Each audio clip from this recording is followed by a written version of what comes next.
always trying to add new cool bells and whistles. So we just rolled out a new capability where you could create a recurring search at your favorite club. So just like you Nice. can kind of go into Outlook and you can do a recurring meeting, why can't Yeah. you do a recurring search at your favorite golf course? So you don't need to use Notify every week. Just do Right. use it one time. We had somebody create recurring searches through 2050 at a club. We're an interesting breed, I'll tell you what.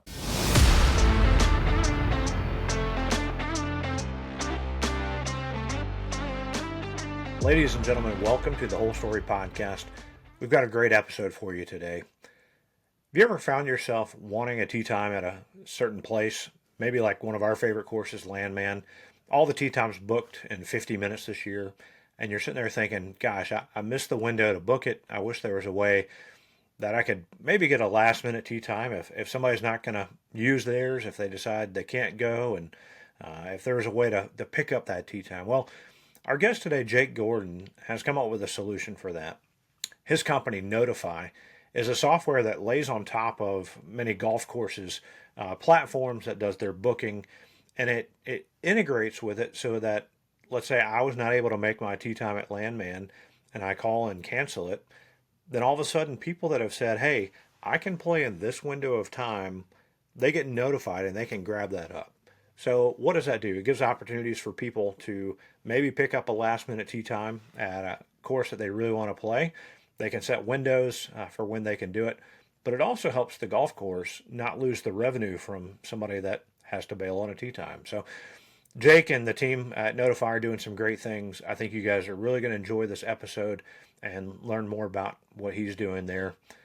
Do want to thank some friends of BestBall, Western Birch.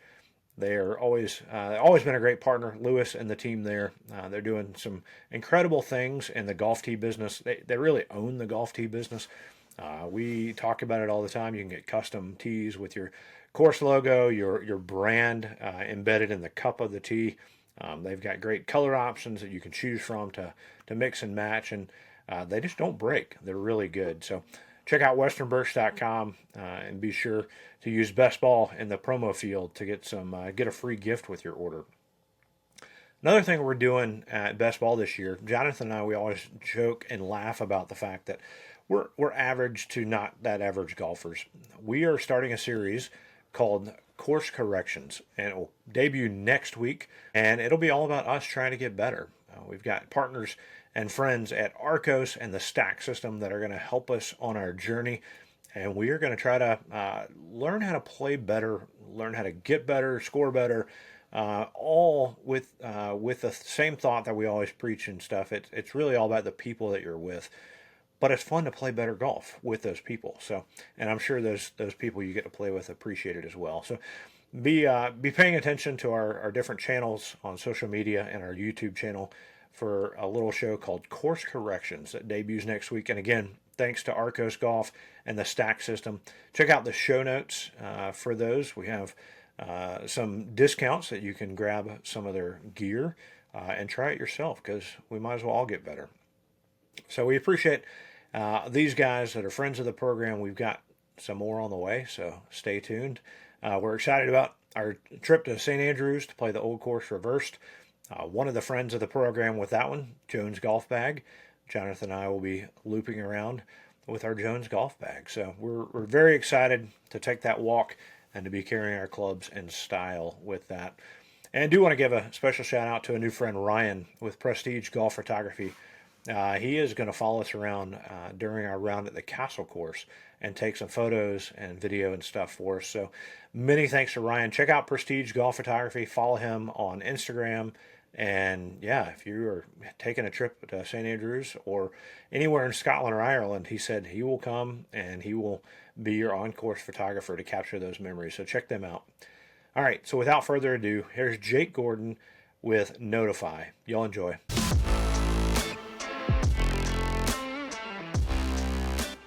So Jake Gordon, welcome to the Whole Story Podcast. Thanks for having me, guys.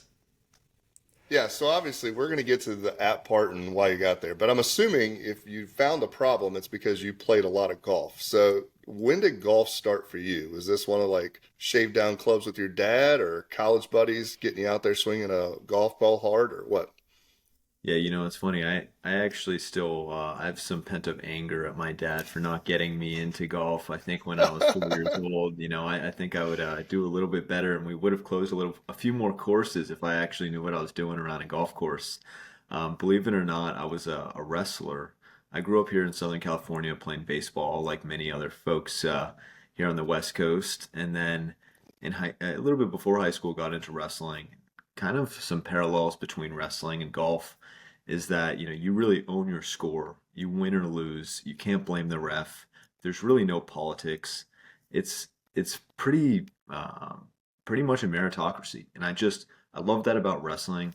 Wasn't ready to hang up my shoes when I finished high school, so I ended up wrestling through college.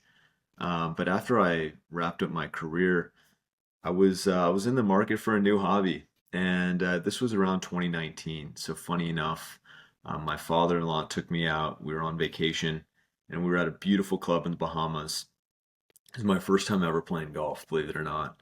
And I'm thinking to myself, man, I'm an athlete. I played baseball. I've got some nice, I've got some horsepower here. I could move. I should be able to move this ball in that general direction. How hard can it be? I mean, it's sitting right there, right? It's not moving. It's not even moving. There's no curve on it. There's no, movement. I could poke this thing down. But, I get on the range and I just start whiffing. And I'm sure you all remember the dread of those first early days. And honestly, I saw the green fee and I think my stomach dropped when I was at this resort course. At this point, I started thinking about, hey, should I fake an illness? Should I, pretend like I strained my back? Like, how do I get out of this situation? Because this is going to be a bloodbath out there. Um, Fortunately, the funny thing is I could only hit 7-iron that day. So I used the 7-iron for the entire round, and I think I walked off after 14 holes, and I thought, you know what? Golf's fun, but it's not really for me. I was sunburnt, and I wanted to go back to the pool, and I thought that was going to be the start and finish of my golf career.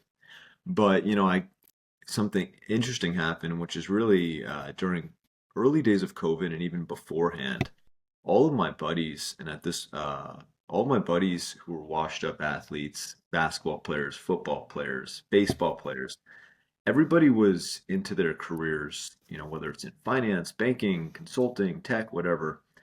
And we all got into golf. And the good thing about that is we'd come home and we'd get out at the local muni. And this time it wasn't a $400 green fee resort course. It was, the $18 4 o'clock tee time.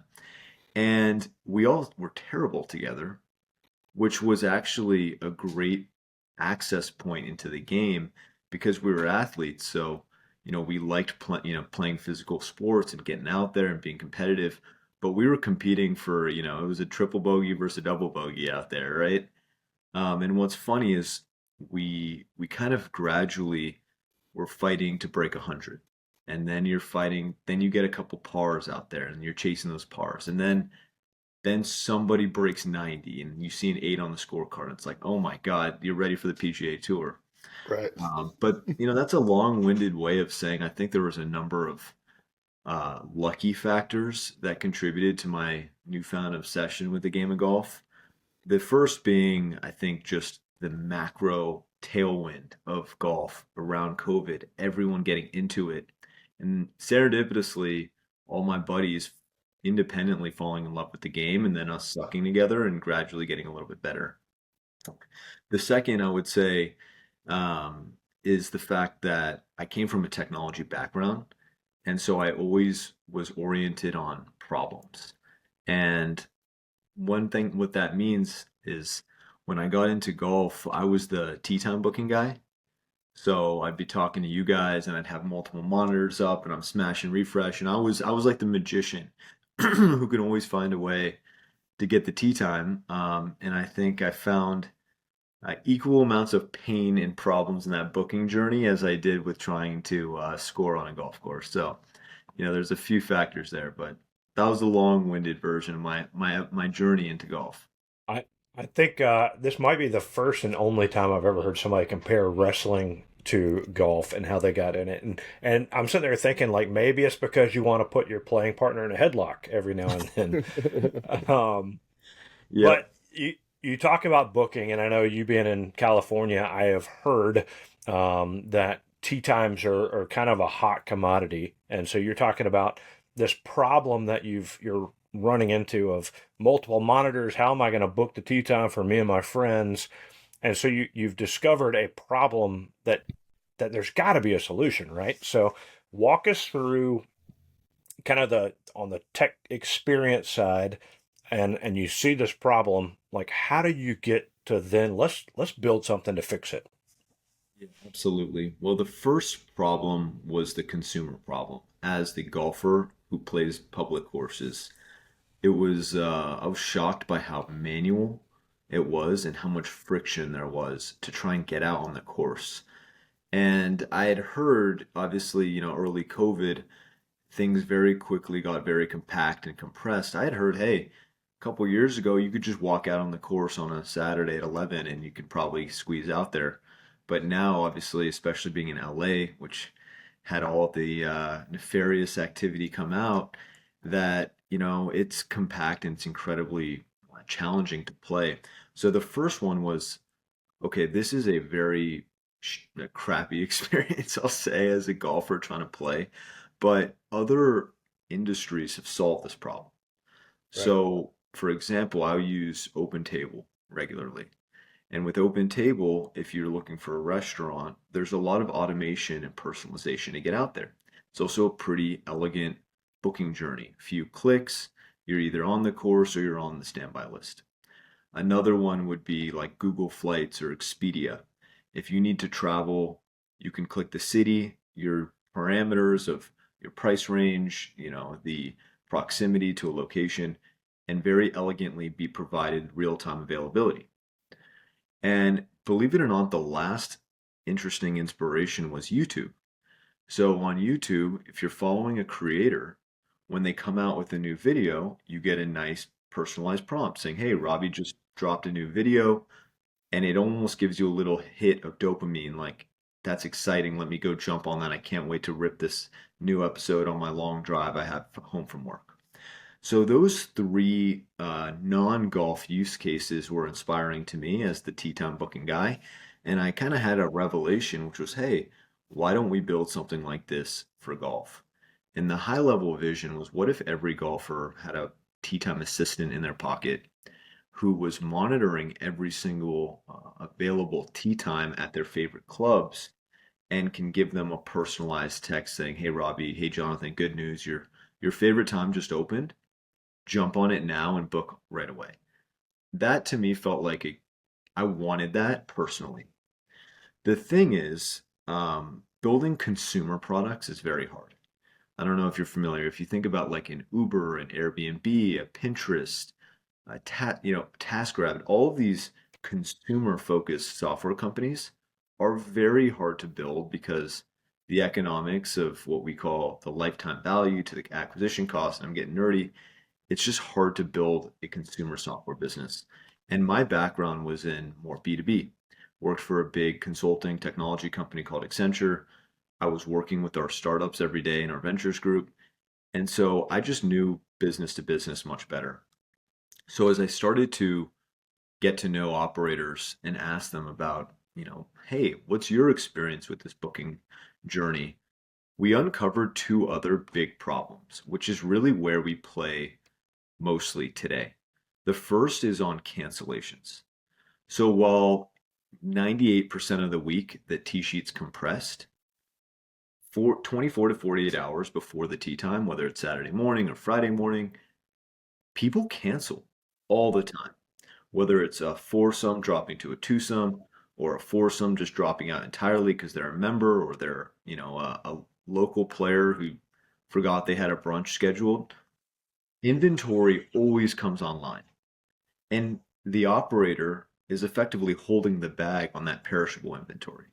They're hoping that somebody finds it.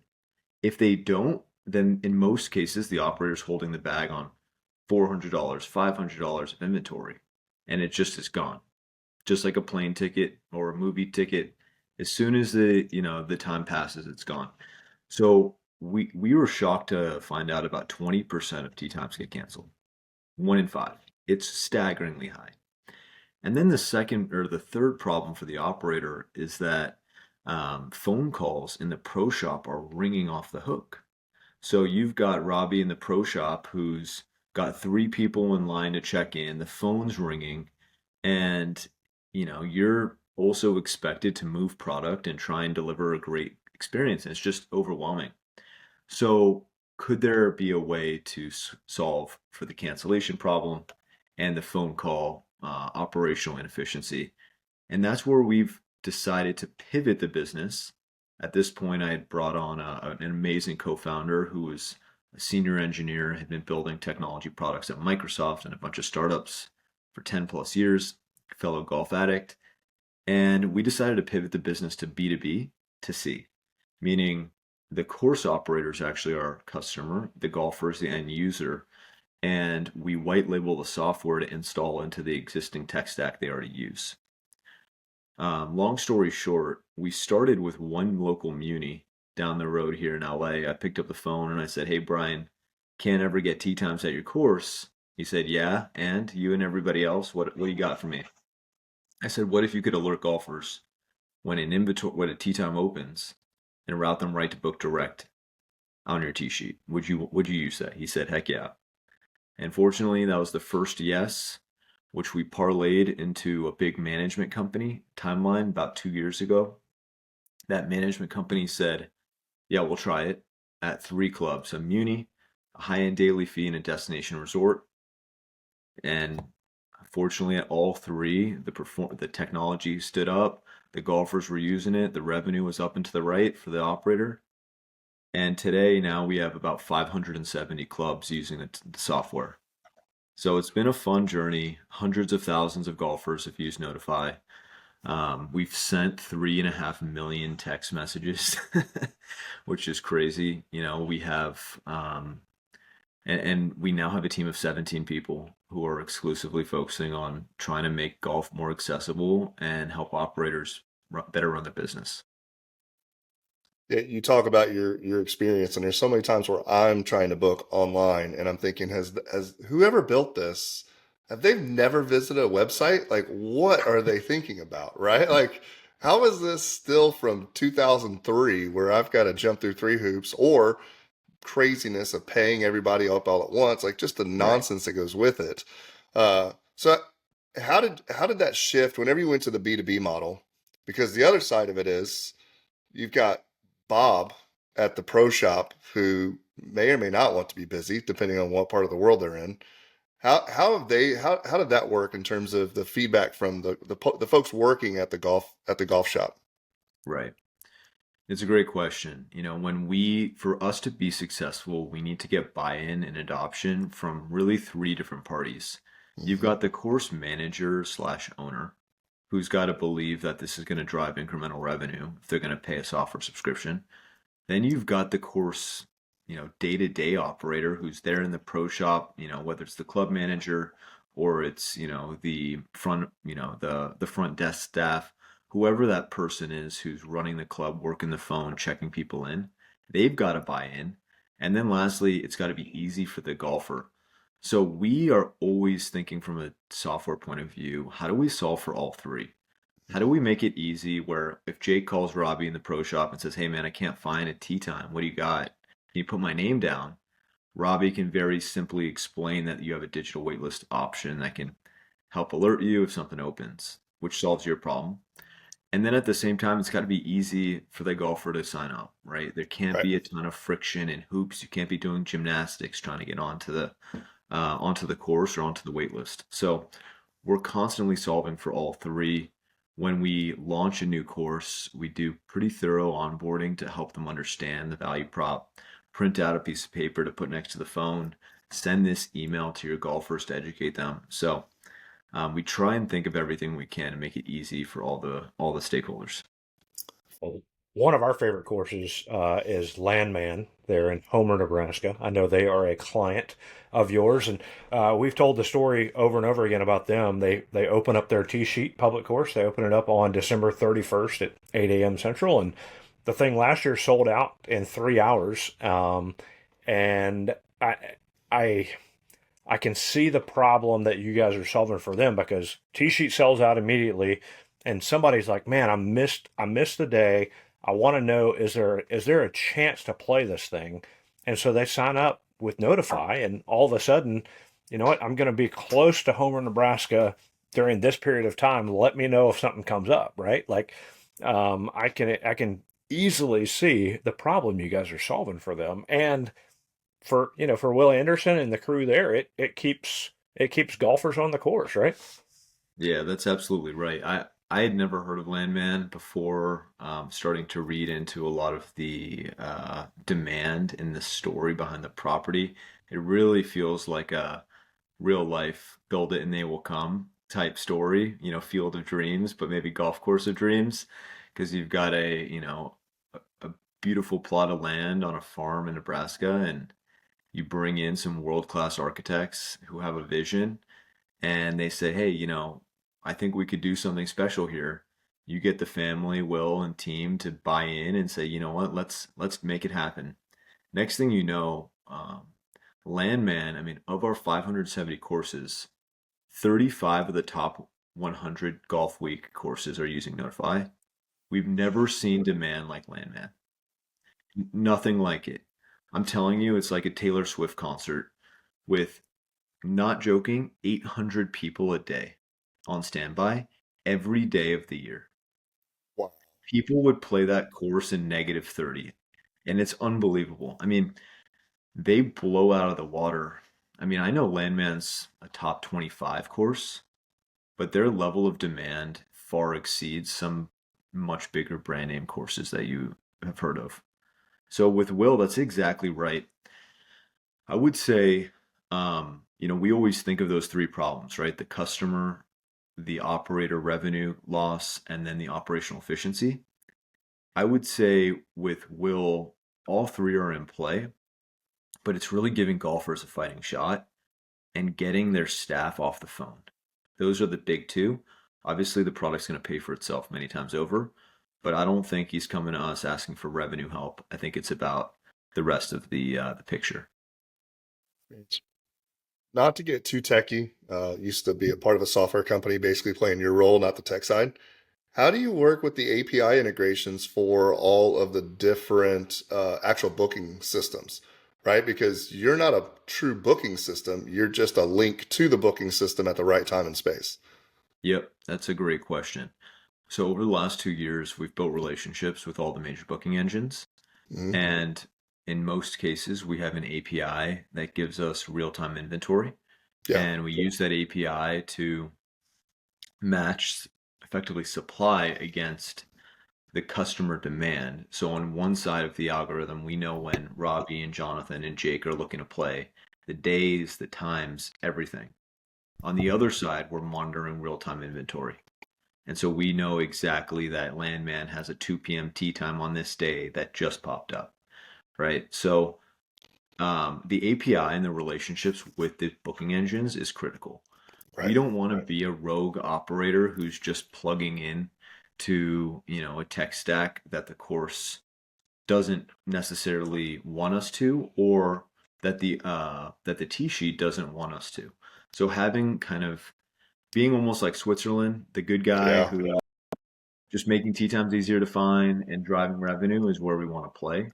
We are an incremental piece of technology to what the course operator already uses, which is why we're kind of like an easy button on yeah, top of your supply and demand. You don't need to rip out your systems. I think a lot of golf course operators think technology and they almost wince. They're like, oh boy, this is going to hurt. I'm going to have to cut over my data. I'm going to have to train my staff. I'm going to have to, the golfers are going to need to create a bunch of new accounts. With us, I almost describe it as like a TV.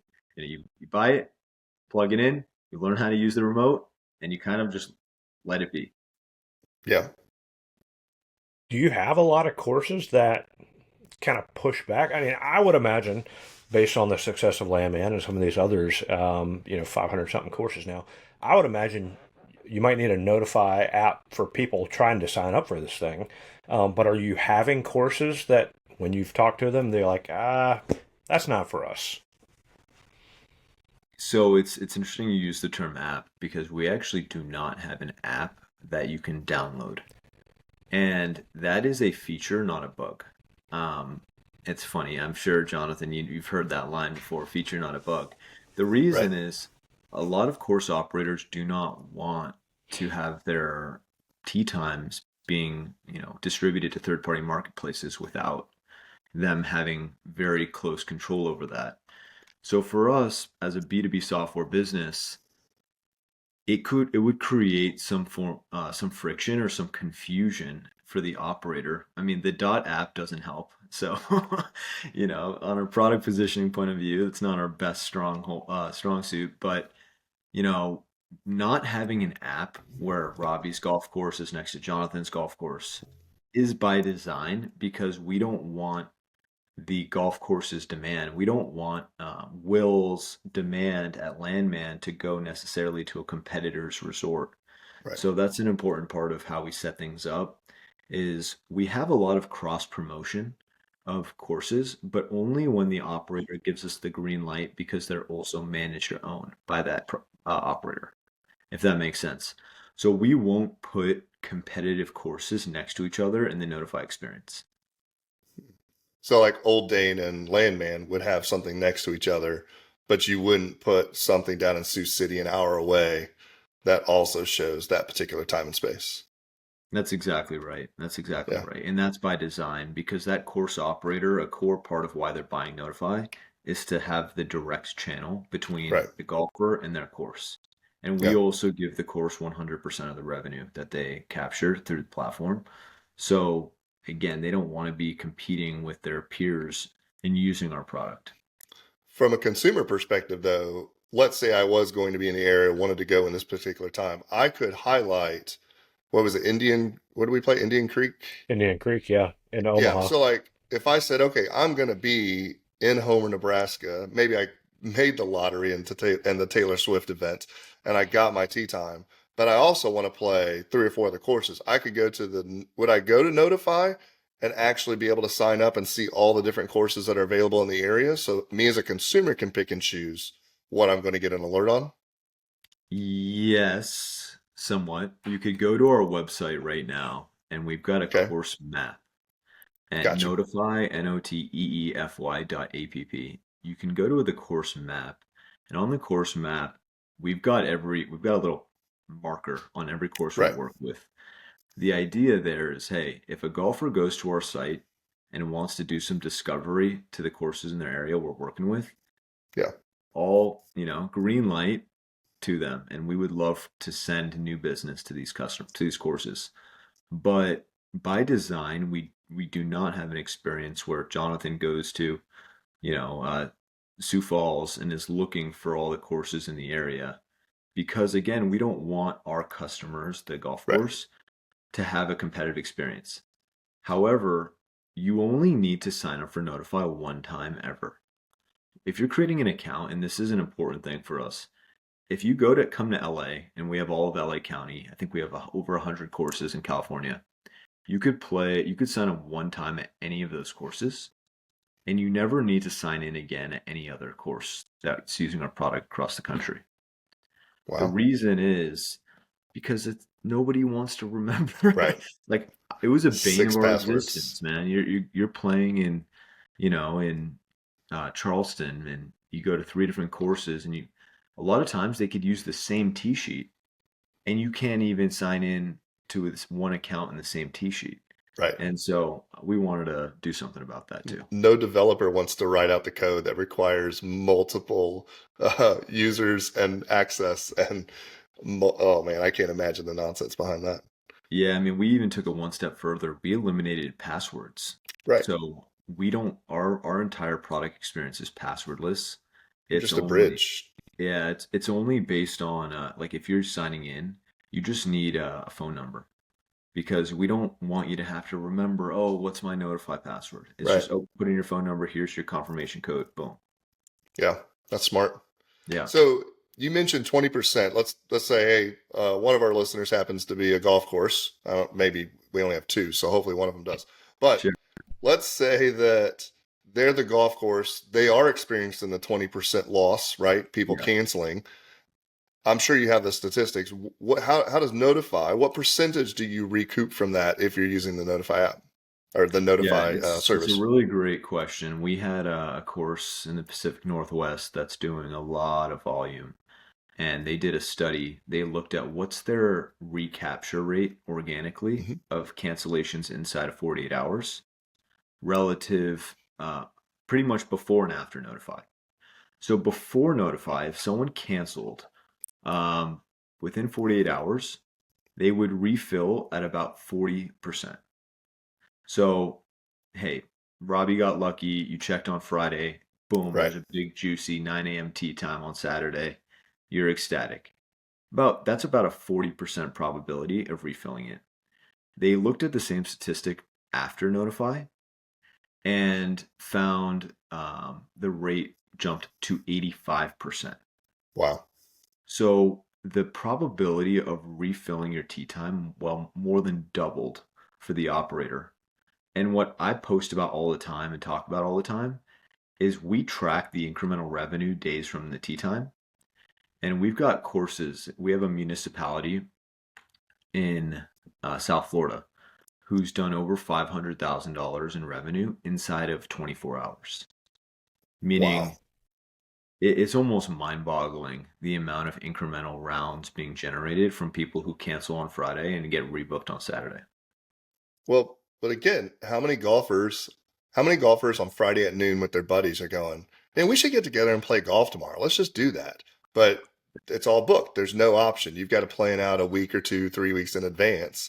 Or, sorry, if you're a member, you can book out 3 weeks in advance. If you're a non-member, it's 7 days in advance. And suddenly you're stuck with everybody else trying to get in. So, yeah, that makes a lot of sense. And while you guys are talking about, hey, let's get out and play, there's another group saying, man, I totally forgot I had Right. my kid's football game at 11:30 and now I got to cancel my tea time for tomorrow. Yeah. So those two things are happening at the same time. The issue is, the supply and the demand was locked in silos, and our goal is to, it's a big word, but like democratize that information, right? Make it Right. easy to know when your favorite club opens up based on your preferences. So what's the process? Unlike Jonathan, I think every course out there is listening to the podcast. What is the process? They say, "Man, this sounds amazing. We want to recoup some of this revenue from lost tee times." What's the process? Let me just call Jake on his cell phone, and then we'll start there? Or what's the process for them to sign up, and when from start to finish can they be getting some of that money back? Yeah, this is, I would say, one of our superpowers is we could go from an initial conversation of saying, hey, Robbie, tell me about your club. All right, wow, you're losing that much money from last minute tee times. Great. You want to sign up?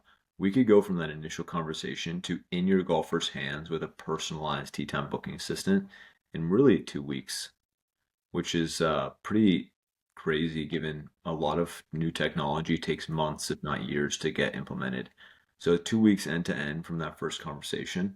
And folks can call me, you could reach out on our website, request a demo. And that speed to getting your value to capturing that revenue is critical for us. So we want to be able to give you, an incremental lift in business that first month.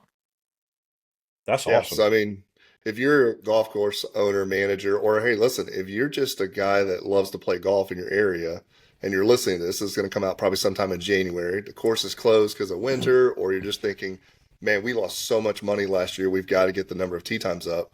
2 weeks. And here's the thing, though.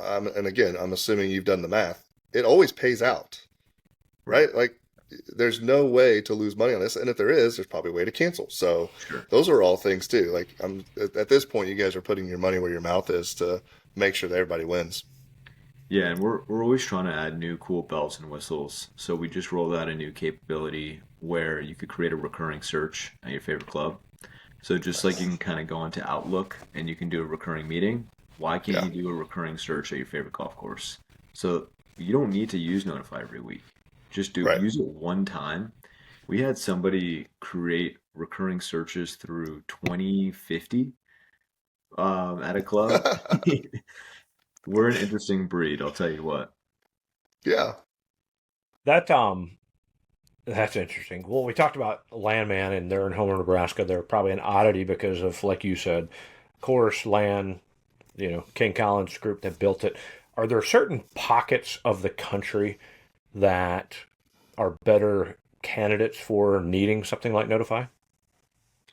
You would think so. You'd probably hypothesize that the Sun Belt makes a lot of sense. Florida, Arizona, California, Texas, and those states are solid. But I think outside of California, Washington, D.C. is one of our most concentrated Mm. markets. The state of Washington, not Washington, D.C., Washington State has been incredible with adoption. I've never seen demand like some of these Pacific Northwest courses.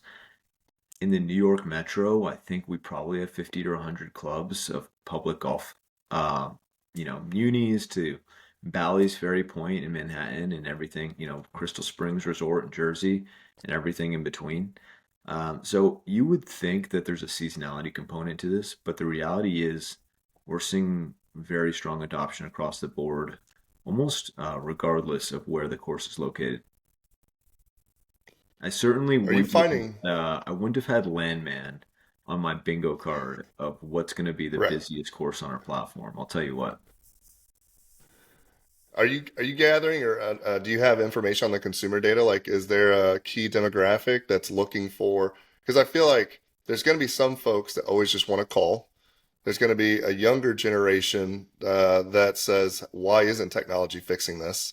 And then you've got me and Robbie in this little probably Gen X window of we're okay calling if we have to, but we'd much rather it just be easy on our phone. So, Yeah, it's a great question. We do track the demographic data of all the folks using the product, and it totally skews by the course. So huh, our friends down in South Florida at the local Muni have a average age between 60 and 75 using the product. Whereas you look at some of the destination golf buddy trips in Scottsdale, yeah. those guys, it looks a lot more like 25 to 35 as the Hmm. demographic. And we have clubs that are in, Minneapolis, and the average age is 45 to 55. So the good news is we've had probably 40,000 people who are over 75 years old use this thing.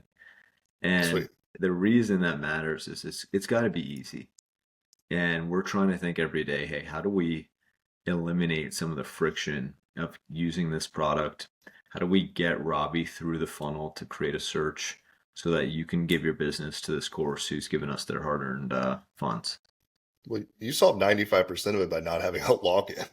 Yeah, No yeah, one has to reset a login. No one has to remember the password. That becomes like the easiest way possible. Well, exactly right. separate from business, we always do like to talk about golf stories. So you've played golf, Yep. hitting your big slice and everything else with Oh yeah. or whiffing down in Bahamas. Yeah. What has been your most memorable golf shot now that you learned how to play golf? Listen, I'll tell you what, I have disgraced some of the best courses in the world, getting into the golf business. Um, it's funny. I've had a chance to play some incredible courses through this product and just the journey of getting into the golf business. I'd say, starting off going to Sand Valley in Wisconsin. If you haven't been, listeners, you got to book your next trip there. You've never seen anything like this. Sand Valley, I was there in 2023 and I played at Mammoth Dunes, which is a special course and really fun. It's fun because you could be a 25 handicap and not lose a ball, or you could be a scratch golfer and be really challenged to score, to hit birdies out there. And the fact that those two types of golfers can have a blast on the same course is why it's so special. You're in, rural Wisconsin and you're having 100-foot sand dunes. Like you can't even believe your eyes. I then got to go back this year and play Sedge Valley. Sedge par 68. So you think to yourself, whatever your initial hypothesis is, when you think par 68, you probably think, oh, it's an executive course. That's cute. This is probably the most fun golf course in the world. I'm not joking. Golfers, you have to get out. And if not, just watch a YouTube flyover video of Sedge. It is so freaking fun. Um, I got to go out. I mean, I know you asked my favorite golf shot. I don't have any hole in ones. So I'm just riffing on some of these views I've had where you're just pinching me. I'm Right. about a 10 right now, and so I can go out and have fun on a golf course. But I played Whistling Straits this past summer in June, 8 a.m. tee time, and it looks like you died and went to heaven on a perfect day with Lake Michigan right there. There's a par three on that course that's got almost like an island. It's not an island, but it's attached to the hill, and you're hitting over, the white sand and the white washed shore. And again, the wind was ripping 30 miles per hour at Whistling Straits. So I asked the caddy that day, like, hey man, what's a good score for a 10 plus handicap over here? And he's like, dude, if you break 100, it is a great day out here.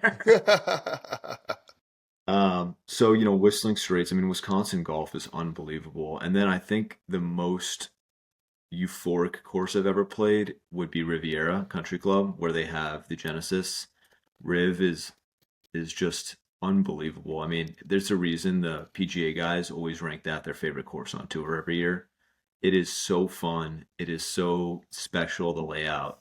Um, so, I could riff on some of my favorite clubs all day, but I think just being a new golfer and having the chance to play some of these incredible courses is a privilege. I mean, I still get to be like a kid in a candy shop, being in the business.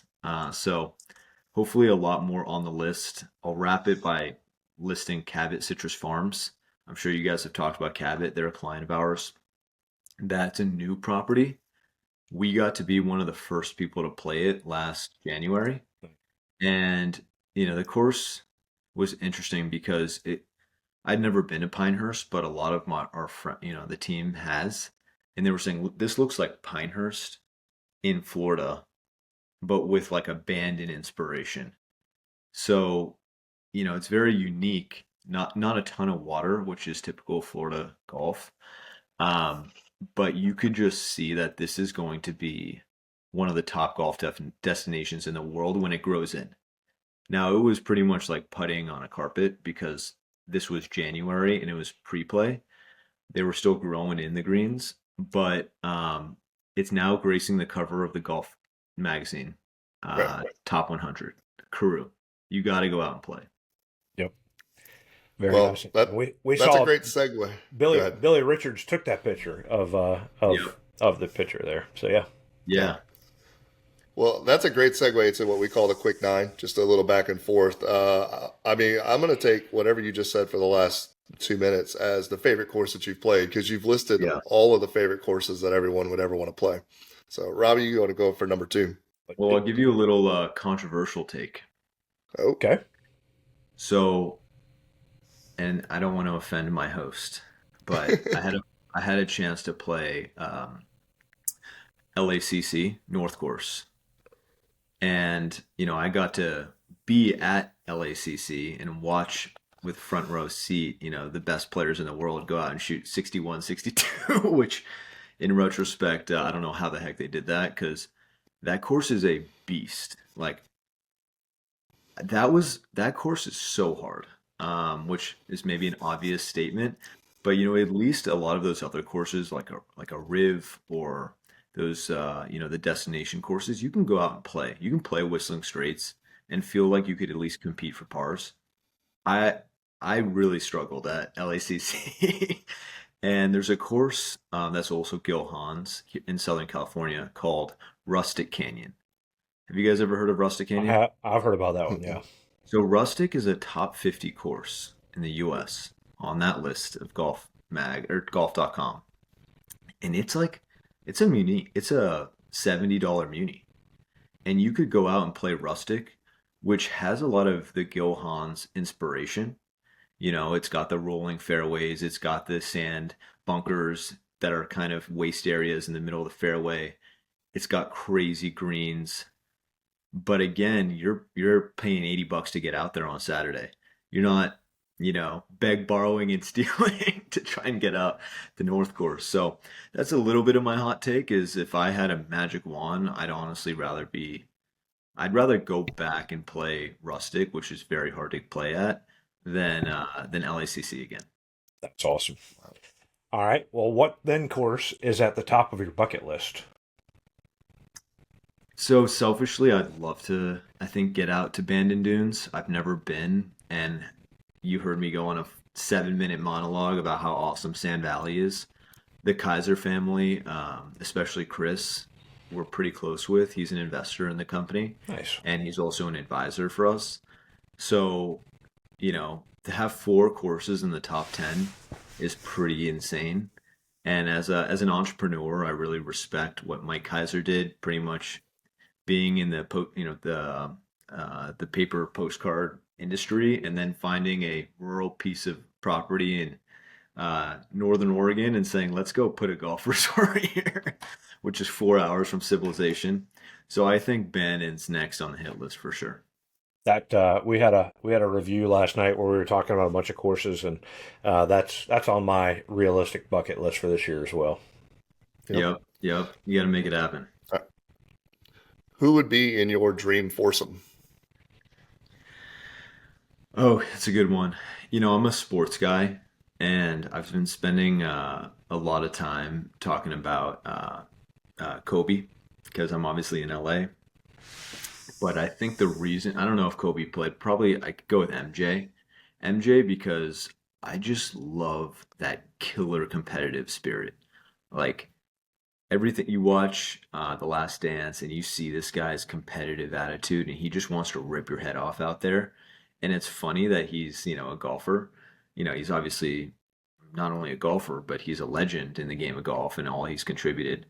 Um, but I would love to just pick his mind on competition. As a former wrestler, like I love, you either win or lose, and I think for him it's that binary. I'd want Yeah. to pick his mind on business, and his mom negotiated the deal to give him, a royalty on every shoe. And I'd love to get his experience as an entrepreneur, as an athlete, as a business person, and hear how he sees the world. The next one is kind of interesting. I've been a big Elon Musk fan for a long time because I think he's just so audacious with how he sees the world. He's a very controversial character. He says some ridiculous things that make you cringe, and he does some things that make you, want to face palm. But when you look at what he's built, just his risk tolerance and his work ethic and his ambition, I think is second to anyone in history. I mean, you look at what he's done with SpaceX, with Tesla, with the Boring Company, with OpenAI, where he named that company. Everything he does, even Twitter, um, he's just going for meteoric outcomes. And I Right. think it'd be kind of fun to see him hack around a golf ball and talk about that. So, and then I think obviously I got to go with a cheesy one. Actually, my great grandfather was a golf fanatic. I mean, my grandma always told stories about how it'd be the middle of the winter in the Midwest, and he'd be picking them up at the train station, and it'd be a blizzard, and he'd be chipping balls because he'd carved out a little mini green, and people would be like, "Who the heck is that lunatic?" And she'd be like, "Yep, that's my dad." So I'd love to get him in the mix and get to know him. And now he, kind of skipped a few generations. My dad doesn't play golf. Honestly, I don't. No one in my family plays or is into the game.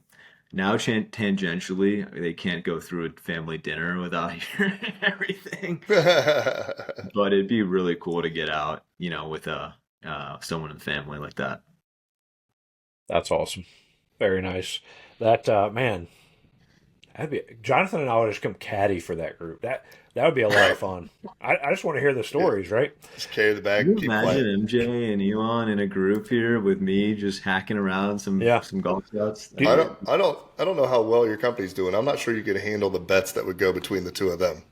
no, I don't think so. I think I'd be Well, having my net worth on the line at, for this right. whole. when I sign in and Noteefy, can I get a round at the Grove? Can we get Jordan to hook that up? I don't think they're signed up for our They're software just they're probably yet. not looking for any. Yeah. Right. All right. Next question. If you could only play one hole of golf for the rest of your life, what hole would it be? Yeah, that's a really good one. Um, it's interesting. I love par threes. I think there's nothing like when you can hit a green and have it spin close. Like that's just a euphoric feeling. But I think I pick up the most strokes with my game off the tee box. So, I'm kind of biased. Part of me is like, man, it'd be fun to play a par five every day for the rest of your life. At the same time, it is fun if you have a really like the scenic value of par threes tends to win out. But I think if I got to play one hole for the rest of my life, it's got to be number 11 at Riv. Long, narrow par five. And it's just so, I mean, they've got the Barranca in the middle, about 320 out. And I got to stand right there last year and watch Tiger rip a three wood 270 into the green, and I could just die right there. It's funny. I'll tell you why. Because I did birdie that hole, and I have that ball on the shelf somewhere because I was like, that's going right in the bag. This Nice. hole, this ball will not be donated to the golf gods. This one's going in the bag. So it was pretty cool that hole because I got to experience it as a spectator watching Tiger about I want to say 10 yards from his golf shot because I knew, right? So we were watching, if you remember last year, he barely made the cut, barely made the cut. And it's his event. He hosts the Genesis. So we were there Saturday morning. He's teeing off on number 10 on the backside. And he's got a crowd of 5,000 people following him. But I knew, okay, let's set up in the middle of the fairway on 11 so we could watch his approach shot from right there. And so to see him rip his drive, of course, come up, and his explosive three wood swing, it it was not the same sport that I participated in. He he smoked this thing with the most ferocious attack, or you hear that ball whistle by, and it was a special thing. So I also buried it, and I got to see Tiger on the hole. That's the one I die on. I love it. That'd be a good one to go through. All right. Maybe it's off the tee here. What's your favorite club in your bag? Yeah, I'm a driver guy. Being a former wrestler, being a baseball player, I've definitely got some torque. So I tend to get some oohs and ahs off the tee. Still And young. I have been like yesterday, or I played this past weekend, and I had, pretty much the success of my round will depend on if I'm hitting fairways because I'm usually gonna be between 290 and 310 off the tee. So if I'm hitting fairways, I'm in a position to score to hit a par or score on many holes. But if I'm off, then it's like an automatic. Now I'm fighting to save a bogey, right? So I live or die by the driver. And I have a Are you, TSI 2. I got it two seasons ago, and no plan to replace it anytime soon because this it is such a great club. That's awesome. do your friends make you play from the tips or the blues? They don't let you play up from the whites if you're hitting a No, 300, we right? we always play. We usually if we're playing the munis, we'll play from the tips. It's kind of fun. I don't know if you've ever been out here and played in LA. The best muni is right here, 10 minutes away. It's three courses in one complex, and from the tips, it's long. It's over 7,000 yards. Oh wow. Wow. So, but it's super. it's just like straight. It's like a you know, it's just like a fair. It's pretty much like a driving range. You're playing like a 7,000-yard driving range, which is so fun. It is so Yeah. fun because you should score on every hole, but you don't. And so when we're playing a muni, we'll hit the play from the tips, and then if we're playing like a tough, daily fee track, something like a 130 slope, we'll play from the blues. All right. Besides Notify, what is another thing in the golf tech space that people should pay attention to? So the golf tech space, I think it's an interesting time. I'm seeing a lot of excitement, especially from the investor community in the game of golf, and in golf as an industry. I think traditionally venture has stayed away from golf because it's a small market. There's only 15,000 public courses, but there's a lot of really cool B2B companies coming out there. So I'll give a few shout outs. There's a company called Price Swing, which does dynamic pricing for clubs. There's a company called Tag Marshall, which puts little sensors on golf carts and golf bags and does pace management. We have friends at Gallus who do golf apps for clubs. And then I would say on the consumer side, what I've seen recently is Random Golf Club, which is pretty much like a community where you can play rounds with folks in your area. There's another one called Spark Golf, which is 9-hole, weekday rounds. I love that stuff. I think it's just awesome to see entrepreneurs taking on different parts of the golf business problem. And I think the future is bright for welcoming in more entrepreneurs. Love it. Love it. That'll Yep. be more podcast guests for us. We love it. Absolutely, man. I got references for days. Yep. What is your favorite snack on the golf course? I'll tell you what, this is like the struggle of every time I play, especially if I get a morning tee time, is I turn the corner and it's like 10:30, 11, and I really want a breakfast burrito. And it's it's the ultimate decision. I always go with it. I always do it, but immediately negative correlation to quality of play. Immediate, right? I could be playing well and I'm just freaking hungry and eat a breakfast burrito because my eyes get this big, but instant double bogey on number 10. You know what I mean? You house down a big burrito and you're just like, now you're battling against yourself to try and keep that same sharpness, right? Somehow the swing changes in between the turn snack there. Exactly, right? Yep. All right. You listed some awesome courses. We're big fans of logos. You were talking about hats before, but what's your favorite golf course logo? Okay, I'll give a shout out. I do love the Cabot Citrus. I had to take a peek at my golf shelf there. I'll give everyone a course that you guys should take a look at. It's called Fossil Trace in outside of Denver. Fossil Trace Golf Club.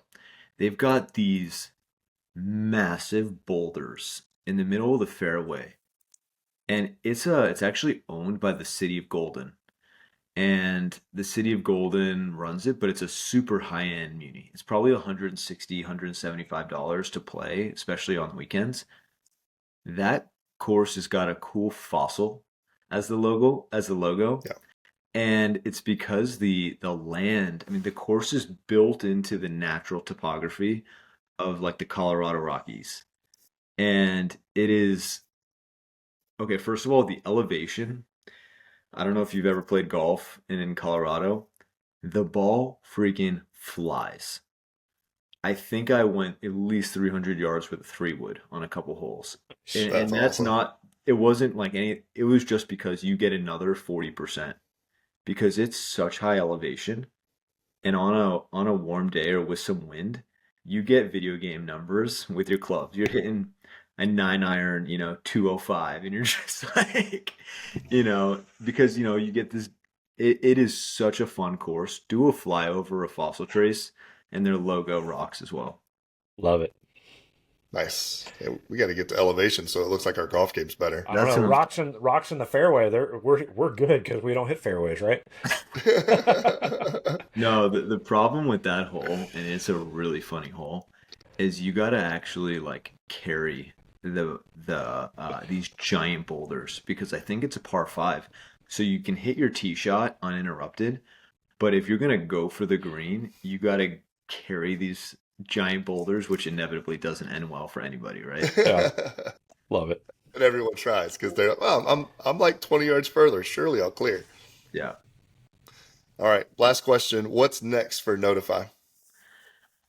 So we've got a second product coming out, which we're pretty fired up about. It's kind of like our second album.